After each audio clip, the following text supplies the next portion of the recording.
Hello, everybody. My name is Junior López. I'm the president of the OPUS organization. Here today we have Samuel Deason and Alexandria who are the two piano judges for the OPUS competition, and we also have Jennifer Au, my colleague, and we're going to just talk a little bit about what we're expecting to see in the national round, what the judges thought of the state round, and hopefully that helps you prepare for your individual videos that are due later this month. So I'd like to start out with why don't we go with Alex? And Alex, I would love to know what the process was like for you. I know everybody had a different process going into watching, I don't know, what did Sam say, 120, 30, 140 videos. I can't remember what the exact number was. So how was that for you as a judge? Well, I really enjoyed listening and watching everyone, and just to see um, where today's youth is at, and what they're producing. I was just blown away by a lot of the talent and skill level. I was seeing a lot of the dedication. And for me, going through my process was going through each state, and it was great because I would finish with the oldest category, and then when I'd start a new state, it zipped back down to a 6-year old.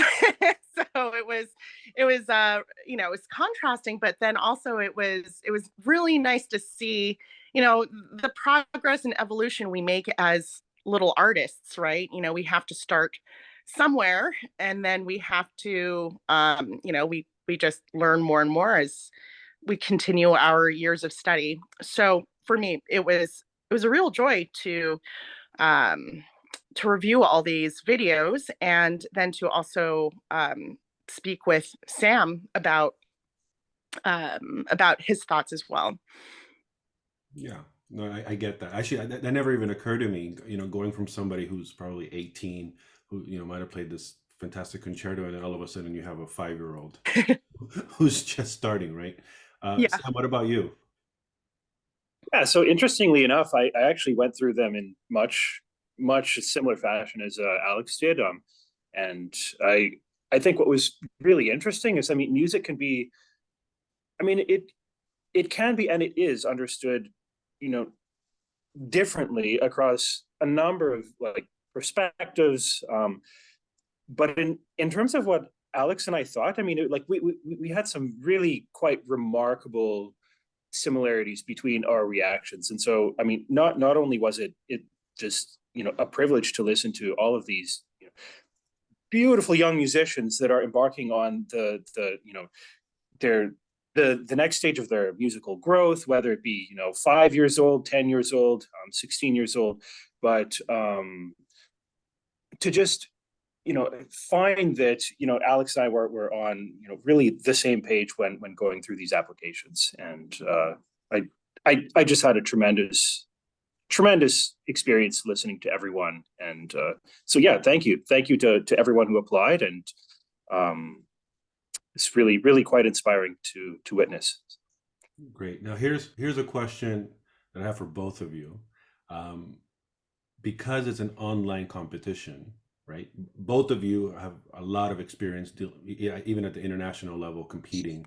How would you recommend or advise people to approach this in comparison to a live event? Meaning, how would you approach the online recording process, and how would you prepare for this in comparison to walking on stage and playing live? Well, speaking from experience, I know when there's a recording going on, um, you start thinking, well, I have so many numerous takes, that I can do because it's a recording. And so if I mess up, gosh, I can just repeat the entire thing. And that just gets very exhausting, right? There's in a recording session, usually the most inspired performances tend to happen in the first one or two takes. Um, and then there's a severe drop off of the return, so I guess my advice is, yes, in competitions it's smart, we try not to make a mistake, but I would rather see a very inspired, enthusiastic, dedicated performance, and and if there's a little tiny, musical slip up, like where you hit a wrong note, it doesn't deter from the entire picture. I would rather hear that than hear the 10th take that someone is doing, and they're just super cautious.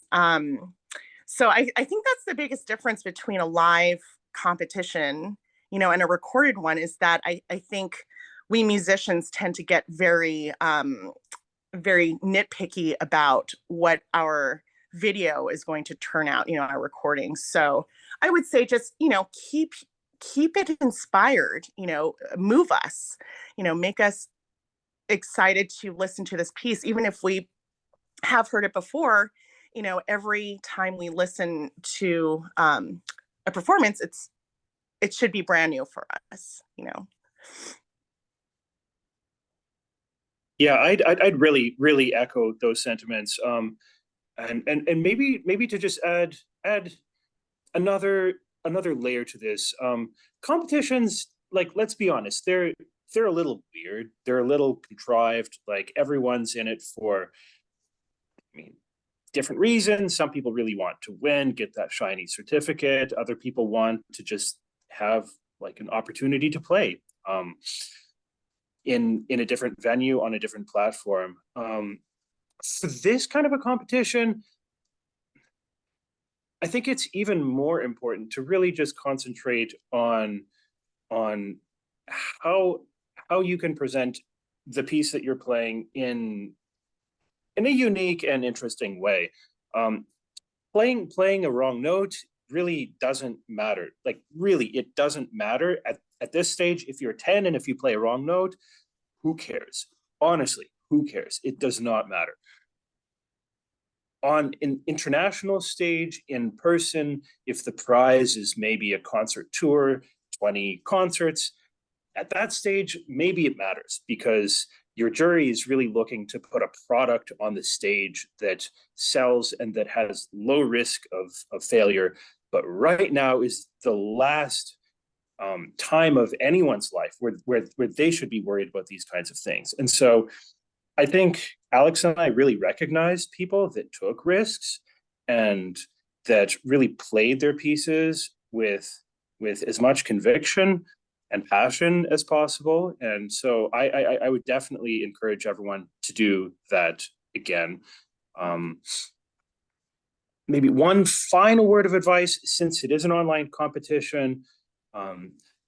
It was really interesting to see actually the diversity of recording setups and how that really just sort of like laid some of the inequities just right in your face viscerally. Like, some people were in professional recording studios where I could only imagine maybe they were paying, I don't know, $100, $200, $300 an hour to record their pieces. Whereas other people, I think, probably were just recording in their homes on an iPhone.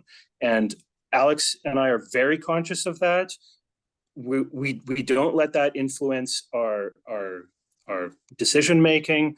But that being said, just do whatever you can to make it such that the angle is as good as possible, sound is as good as possible. You don't need to have fancy mics, but just put yourself in our shoes and imagine what we might be listening for, and try and just adjust things as best as you can so that it looks as good as possible. It doesn't need to be perfect, but that's really one extra thing that I think everyone can do, regardless of their setup. It's just to ever so slightly re-examine how you're recording yourself and how that might come across. So. Beautiful. There's one thing I want to make a comment on, and I did this last year with the other set of judges. Unfortunately, we don't have Raul and Meta with us today, but um, during these last few years of watching, the judges judge and take notes, one of the things we do is we do send out comments to all the students. It's not a requirement in the competition. There's nothing on the website that says we have to, but we like doing it. And one of the things I've noticed is that the piano judges, you two, for example, are really incredible at writing out comments, right? Because when we're getting together to send all these packets out to the students, we see the comments that you submitted. And they get printed and they get put into an envelope, and then we look at the string judges, and it's night and day the difference between how you two or the pianists we've had judging approach that side of it to the strings. The strings are very, practice slowly, work on intonation, best of luck. And you guys are like so detailed. And even on your responses today, it sort of shows, right? I just want to point that out because we do have some students who, believe it or not, competed as a pianist and maybe also competed as a violinist. So they were in two different categories, and they probably received two very different sets of comments. So I just want to point that out. That is up to the judges. Everyone's different. Hopefully in the future we get string judges who have the same mindset of the pianists. Now I have one more question on my end, and that is, as far as for now that we're at a national level, right? We have all these great kids from across the country. What advice would you give them that would separate themselves from the others?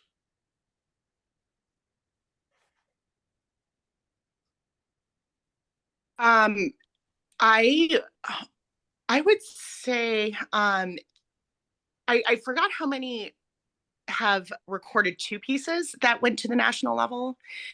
Um, not everyone decided to send in multiple entries. And what I found was that some people who sent in multiple entries, one piece would sound, stellar. It was right on track um, with being very true to the time period, for example. And, it would really make an impression. And then the second selection was not as strong. I would say that, of course, if you're going to the national level, you wowed us, but definitely, choose a piece that really, like Sam says, you have conviction in playing, and really tell us something. Give us your story, your interpretation of that piece. It's a performance, not a recording. And I think that is hard to do in a recording atmosphere because you don't have an audience watching you. So just keep in mind that we are experiencing it like a performance. Yeah, well said. I'd say just competitions in general, and whether they're at the state level or at the national level, you've got to approach them with the right attitude. If you win, that's great. If you don't, that's great. Every day is another day, but every day is really just an opportunity to be the best version of yourself. And I think that's how everyone should approach this next round, is just do as good as you can. And that's really what this is all about. And the cards will fall where they will fall, and have fun, play with conviction, be better tomorrow than you were today. And that's I think what this is all about. So. Yeah, absolutely. It is, I believe, why Sam and I just really dove into our comments a bit, right? Because we are all learning every day, as musicians, we never stop learning. And so performances and recordings are just a snapshot in time.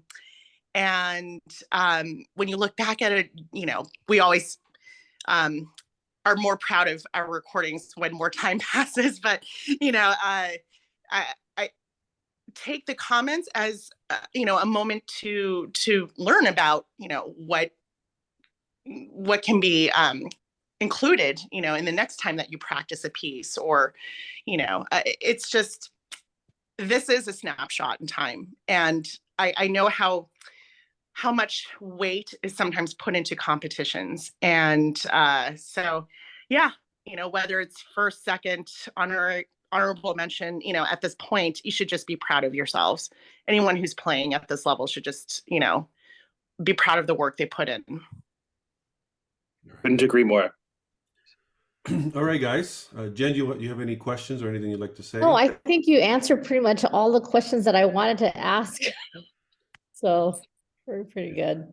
Okay, guys. Well, that's all we have for today. I look forward to seeing you both later this month. I believe actually early April.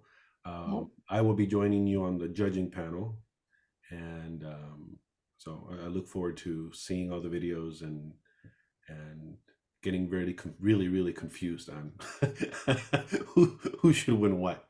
I always say it is an imperfect process. It really is. Right. So And anyway, I think you guys give every opportunity for the kids to try to expose themselves and try to show their talents. So thank you very much for judging. A pleasure. Thank you. okay, guys, have a good one. Bye-bye. Bye-bye.